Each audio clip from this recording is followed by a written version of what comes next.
Well, Rod really did a great job of setting the scene for us and showing us what's coming.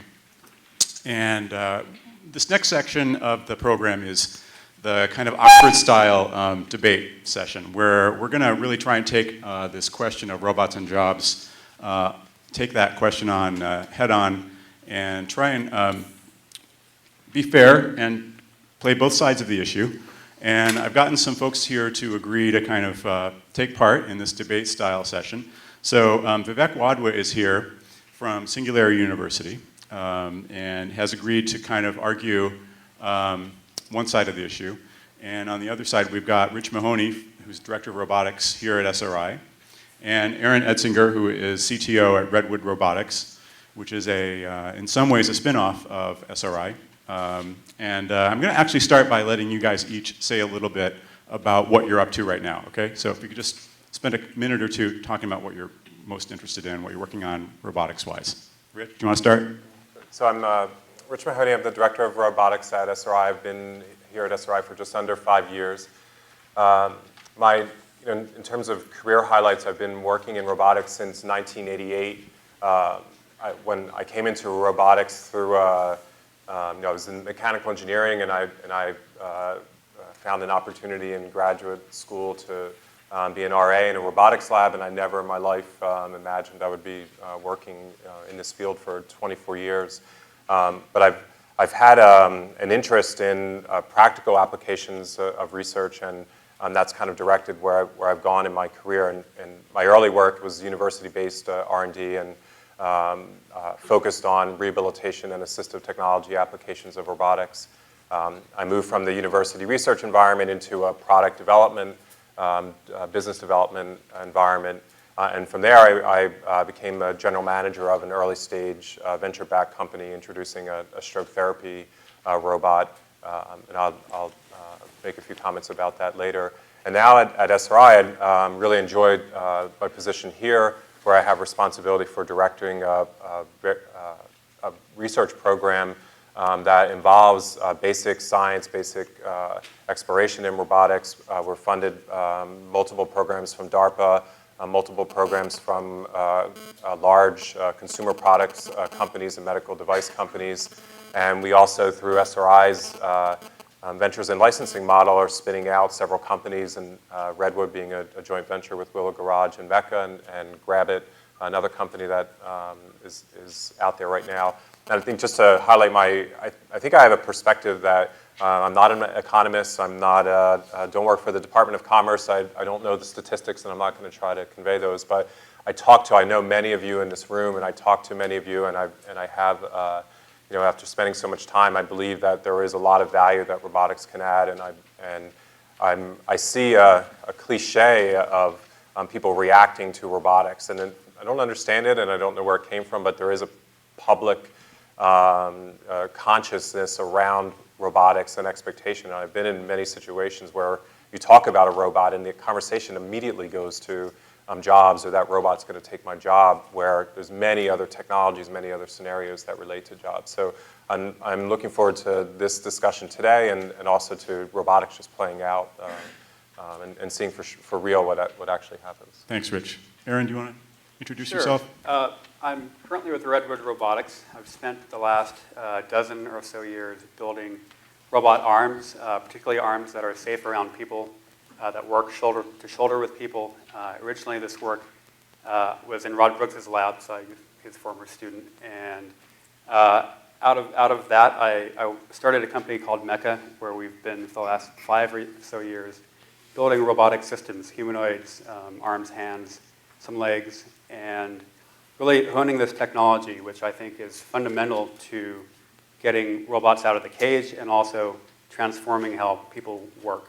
And I think this is my point of view on this conversation is that we are developing technology that is going to change the workplace. And what does that mean? So about 2 years ago, we joined up with Willow Garage and SRI. We saw an opportunity to take this technology and cost reduce it dramatically, make a fantastic, incredible robot arm at an incredible price, and we feel like this is going to change things in the way that stuff is made. So. Right, so stay tuned on Redwood. Yes. Yep, great. And Vivek? I wear multiple hats. My optimistic hat is at Singularity University, where I'm VP of Innovation and Research, where I look at advances in technologies that are going to impact mankind in a very positive way. In fact, if you read my articles, I've written about the fact that this decade will set the wheels in motion to solve humanity's grand challenges, which means food, energy, hunger, security, etc., will solve a lot of these grand challenges. And then, and I've been at Singularity for about two years or so, looking at all of the positives, looking at all the bright side of it. And one thing I began to realize was that something is missing here. The balance, the issues with labor supply, the issues with ethics, the evolution of laws. So now I'll put my other hat on. I'm also at Stanford Law School, where I'm a fellow. I'm also at Duke University, where I head up research. I also write for the Washington Post, Wall Street Journal, Forbes, and Business Week, and a couple of other publications. So I have many, many hats. So I've been focused on the positives, but the more I've been researching about the negatives, the more worried I am.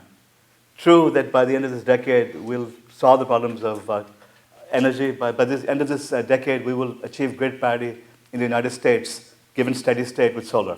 Okay, that is going to be revolutionary on its own. Water purification, we will already solve the problems of water purification. It's a matter of getting the solutions out there. You put energy and water together, you have unlimited food. Right? So this is all happening in this decade. Now you come to robotics. It's not just robotics that's advancing exponentially. You also have artificial intelligence.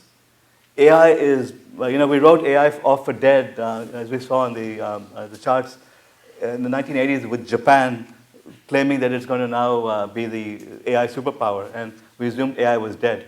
AI is far from dead. AI is everywhere. We see it in our telephones. We see it in our air traffic control systems. We see it in IBM's Watson. Everywhere you look, AI is becoming pervasive, especially at SRI. SRI has been leading the charge in AI.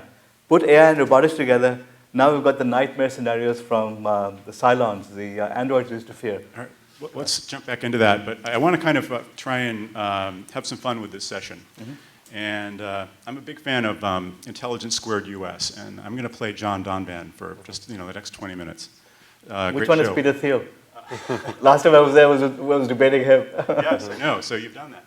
So you're familiar with this format. So basically, as I was saying at the beginning of the day, what we want to do today is kind of more fully air some of the issues and criticisms that came up during that 60 Minutes report and other media reports that have been out this year. The gist of those reports that technology is outstripping the ability of the jobs marketplace and the education system and the training system to adapt, and that at least for the short term, more people are going to be put out of work than are going to be put to work by advances in automation. So if this were an Oxford-style debate, the motion would be something like, in the long run, in fact, robots aren't killing jobs, robots will create jobs. So that's the motion. And Rich and Aaron, I invited you here to argue for the motion. And Vivek, I argued you here, and you graciously agreed to argue against the motion, okay? So Rich or Aaron, if either one of you kind of wants to jump in and make your sort of 2 or 3 minute case for the motion, that in the long run, we may go through some displacements in the meantime, but in the long run, robotics will create jobs. So just as a starting point for me, and I'm very excited about the attention that we're seeing in robotics, and I spent a lot of my time responding to requests for interviews and video shots of what we're doing in our lab, and there is an eagerness for robotics that we're seeing. So when the 60 Minutes episode was being planned, there was a lot of support from the robotics community for that activity, and we had supported it at some level. But when I watched it, I was really disappointed. I was disappointed from the perspective that I thought it was subtle the way that it presented it, but it presented really just a cliche perspective of robotics. And I know that there were many other perspectives that were presented to them as they were planning it. And I think robotics technology is incredibly complex. There's many elements to it. It is not something that can be explained we're not going to solve it in these 40 minutes here. But I do think there is this general cliche and perception around robotics related to jobs that has a negative overtone, and it is relatively occurring only in the US. We often hear from our colleagues in Europe and in Asia that there's an eagerness for robotics in the workplace. There's an eagerness in government support for robotics, and there is an underlying trend in the US of sort of resisting or being afraid of robotics. And our Hollywood does a great job of creating movies that make us afraid of robotics as well. But the point that I'd like to make is that I don't see robotics as an independent new technology. I actually see it as a part of an evolution of technology that's occurring. And if you look at the opportunity and the reason there's a surge in robotics right now, a lot of it has to do with mobile computing technology, other kinds of technology that came from computers and the information age. And if we use 1980 as the starting point for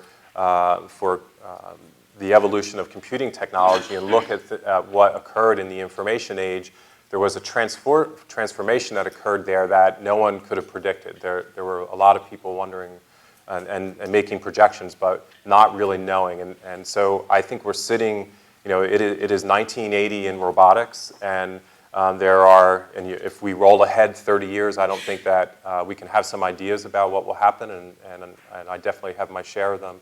But I don't think focusing on this old robotics return on investment of displacing people is really what robotics are about today. And I'll go on more about that throughout the discussion, but my basic premise is that even the jobs argument is displaced because we don't know how it's going to play out, and that there's every opportunity for things to turn out better than we even expect with the combination of robotics and computing technology. All right, let's go down the row. Aaron, do you want to have your... Sure. Just one point to Rich's topic. Just the word robot sets off flags for some people. And we visited, we're talking to a manufacturer and someone who might use something like our robot or like a Baxter, and you call it a robot, and his immediate reaction was to pull back and say, wait a minute, I have to protect the jobs of my team. You call it a assist machine, and he says, oh, we could use that, right? And it's only a label, but I think in the US that label is very important. And I think it's indicative of an attitude in the US that we have to be mindful of as we just communicate about what we're doing. But just to present a broader point of view, I see that we're in a very early stage of a massive transformation about how people work. And what we're going to see is at the bottom end of making stuff, building stuff, that's going to become automated.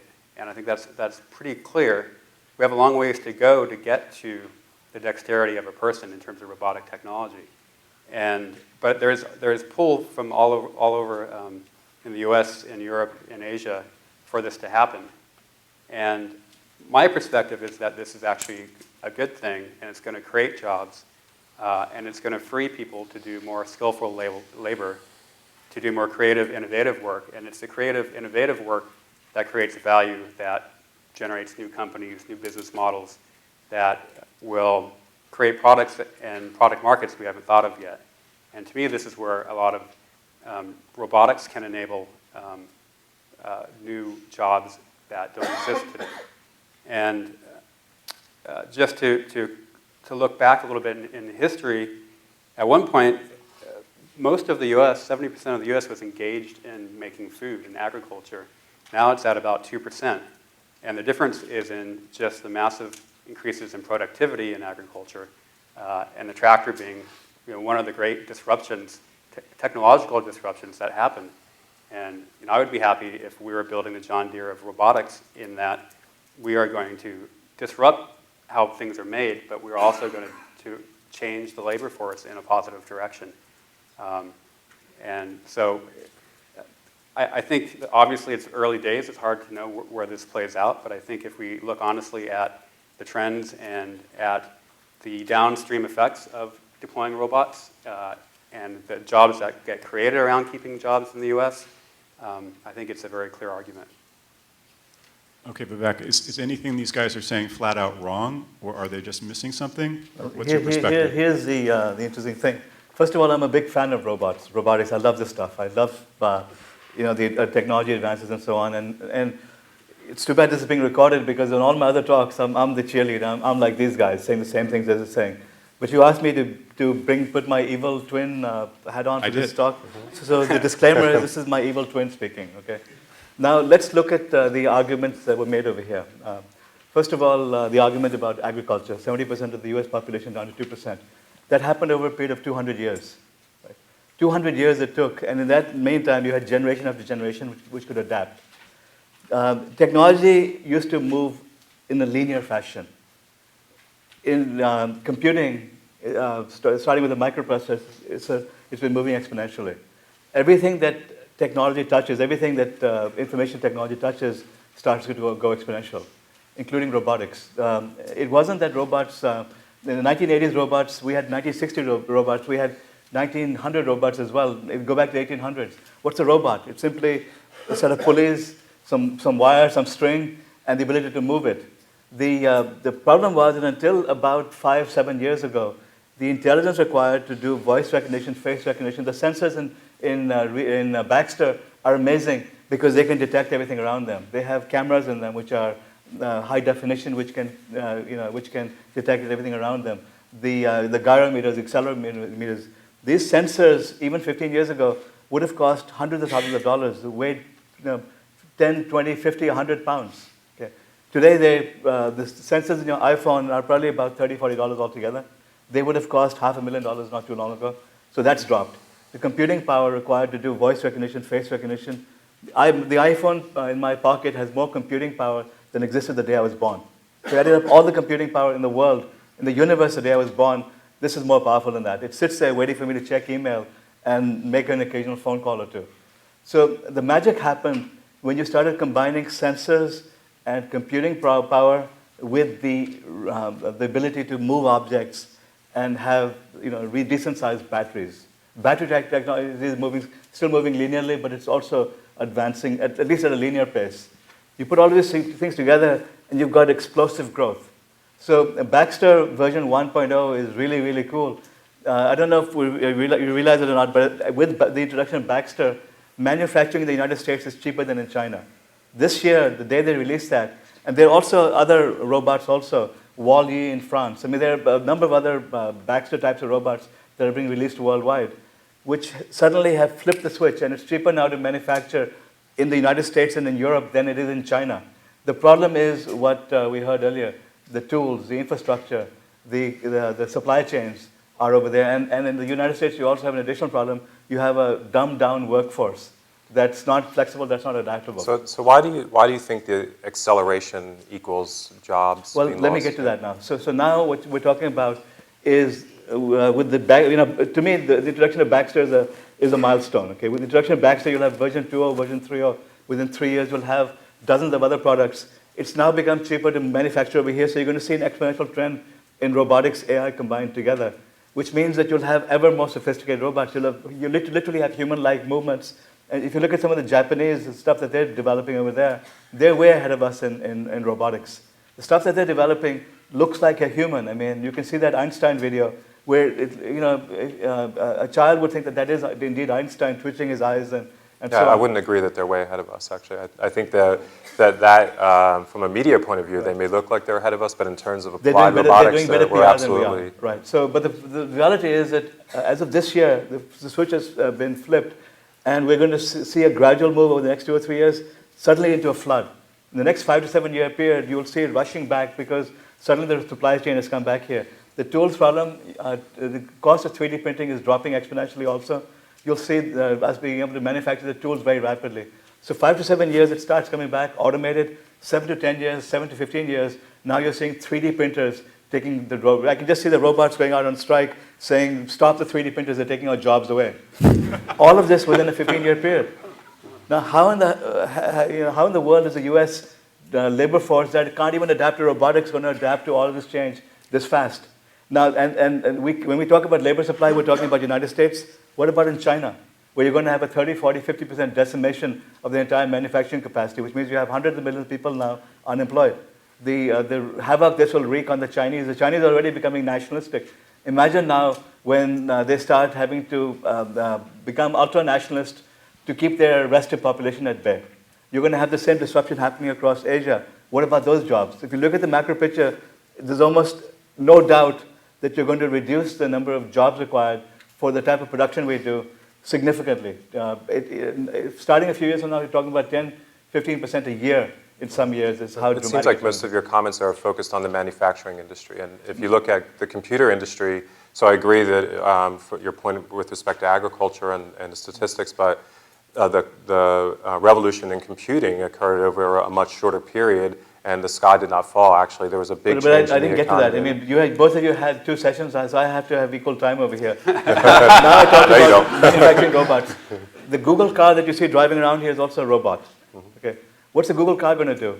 It already works. It's already driven more than 300,000 miles without a single car-created accident. The only accident they had was some idiot human being bumped into the car, right?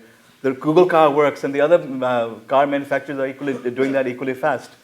What happens now when 5 years from now, the cost of sensors drops to the point that it costs $1,000 to $2,000, and now you can have cars driving on themselves with robots doing the delivery? What happens? Drones are also robots. I mean, Chris is pioneering an entire new industry, but those drones are getting pretty darn powerful. You can already, one of the teams from Singularity University is already talking about transporting medicines and so low-level amounts of food in sub-Saharan Africa using drones. That was again inspired by Chris. What happens now when you can carry 20 or 30 pounds and you start delivering FedEx and your mail, pizzas, Starbucks coffee by a drone? What about the transportation jobs? What about the truck drivers? What about the delivery people and so on and so on? Okay, so all of this in the next 10 years. yeah, let's take that point at face value, that the disruption over the immediate short-term future is going to be occurring at an exponential pace, faster than we can cope with it through regular institutions. Rich and Aaron, so how do you respond to that? And do you feel that it's the responsibility of the robotics industry or of specific robotics companies to think about the near-term impact of the devices they're building and how they'll be deployed into factories and workplaces? So I referenced my initial comment, but I'll go on from there, is that things are going to change, and everything that is being described, nothing there says jobs will be lost. It just says innovation is accelerating, and there's an assumption that somehow it's going to relate to jobs being Everything lost. I said is jobs going to be lost. Everything I said. Jobs are going to be changed. So jobs have been changed. The current workers can't be retrained because they're not retrainable in many cases. Well, 45-year-old factory worker in Detroit is still unemployable in other industries because that's all he knew.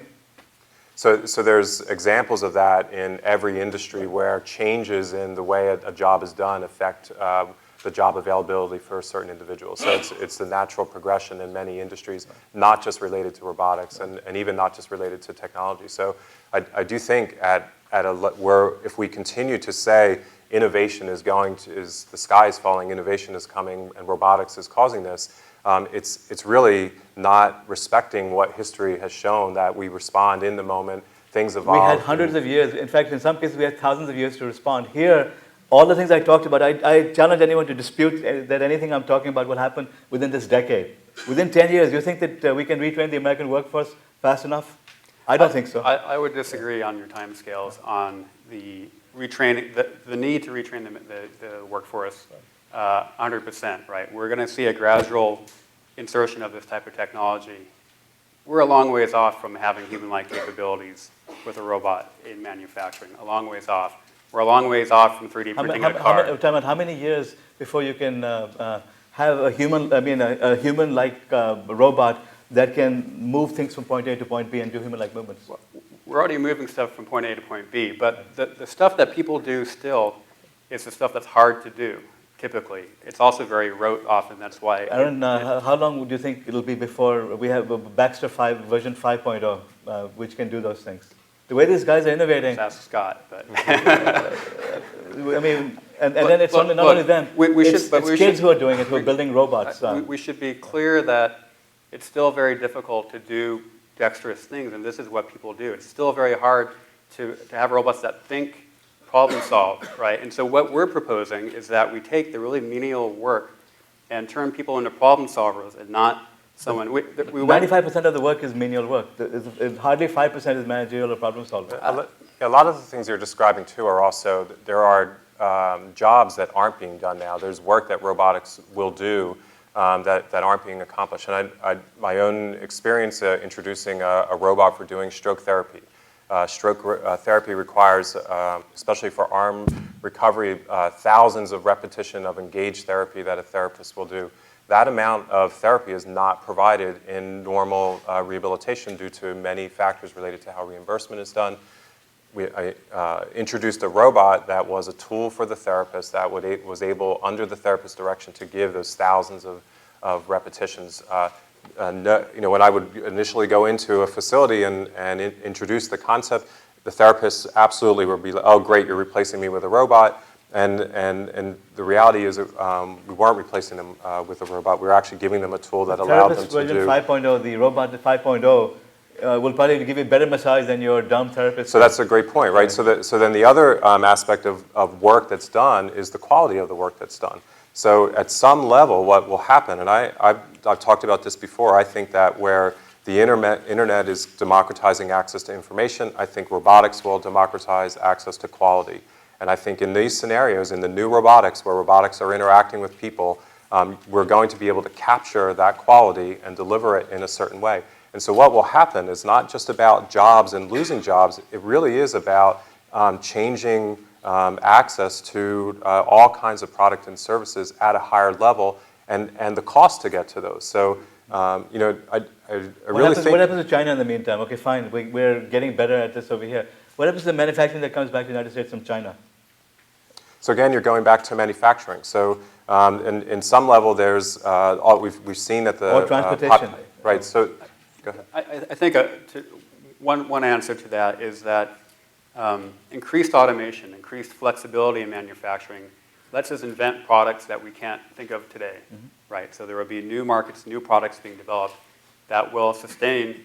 That's what I had this same debate with Ray Kurzweil, saying, yeah, it'll happen because it happened before. It happened before over a 50 to 100-year time frame, not in a 5 to 10-year time frame. Right. Still, to me, that doesn't mean we can't solve it, we can't respond. So, well, gentlemen, let's take the last 5 minutes or so to talk about potential solutions here. So I think we probably all agree that some people will lose their jobs. Some people will be displaced by robots. And I guess I'd like to hear each of you talk about, Rod spoke about how they've thought about how to make sure that people like Mildred don't have to have a PhD in computer science in order to reprogram Baxter.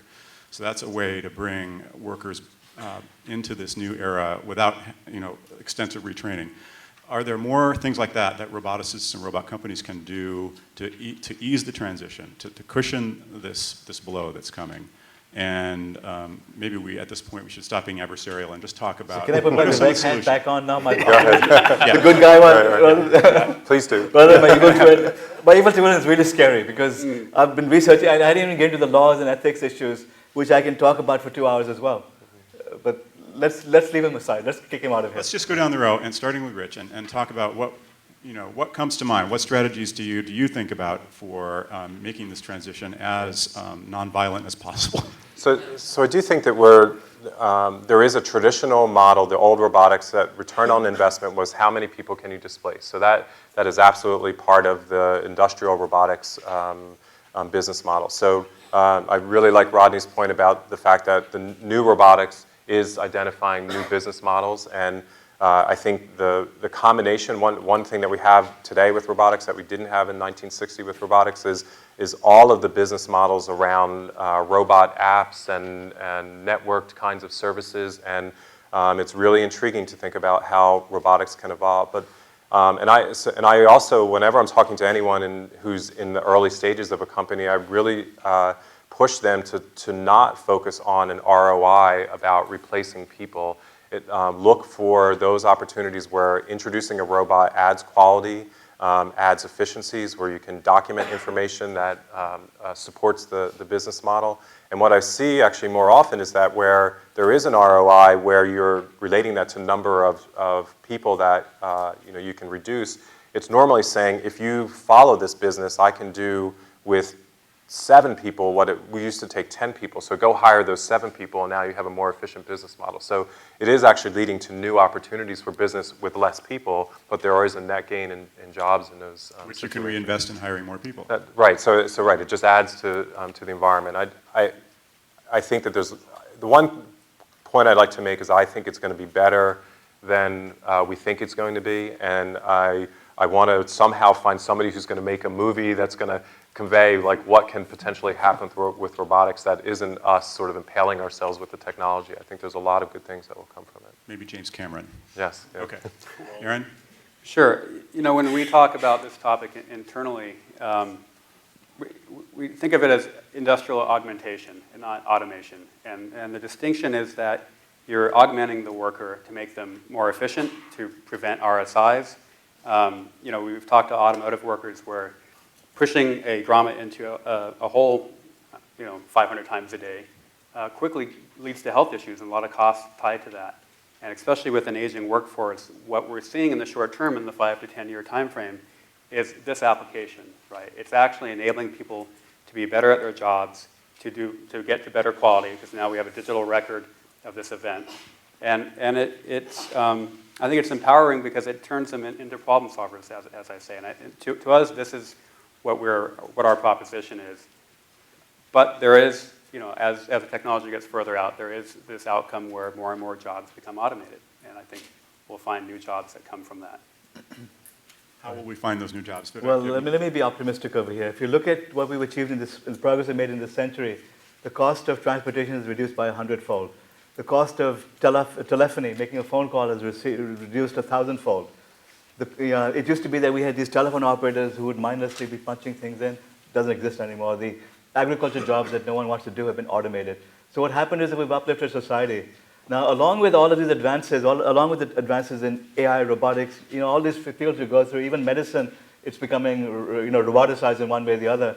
We're reducing costs to the point that if energy costs keep dropping the way they are, if water unlimited purification becomes possible and unlimited food becomes possible, and you keep automating the production of goods, we can come to this utopian society that we watched many movies about. The movies are already out there, where we're now evolving. We're now in outer space, exploring new lands, where we're not fighting over scarce resources. So essentially, we've uplifted humanity. Why do we have to work 40 hours a week? Why do we assume that the current work model makes sense? Why can't it be that we're producing music, where we're enriching, uplifting ourselves? We're now seeking enlightenment. That becomes the ultimate goal. The assumptions about the workforce, what my evil twin was talking about, assume that we have to be doing the same grunt work we were doing before. But we don't have to be.